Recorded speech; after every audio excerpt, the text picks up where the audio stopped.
Jelang Hari Raya Idul Adha, pedagang bumbu giling di Kabupaten Aceh Singkil diserbu pembeli. Tingginya penjualan tersebut didorong kebutuhan masyarakat terhadap bumbu masak yang praktis. Untuk mempermudah dalam memasak kuliner, banyak warga di Aceh Singkil yang memilih bumbu giling sebagai alternatif yang mudah dan praktis.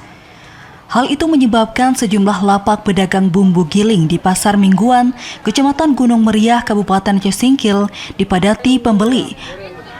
Penjualan pun melonjak hingga lebih dari 100% dibanding hari biasanya.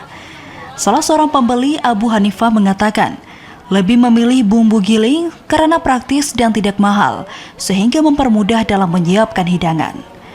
Karena sifatnya kan mudah, karena sudah serba lengkap. Jadi kita tinggal pesan bumbu ini, ya sudah lengkap. Kalau kita bikin sendiri, makan waktu lah, baru beli bahan bakunya agak susah, ada terpencar-pencar kan gitu. Itu makanya lebih suka beli bumbu siap.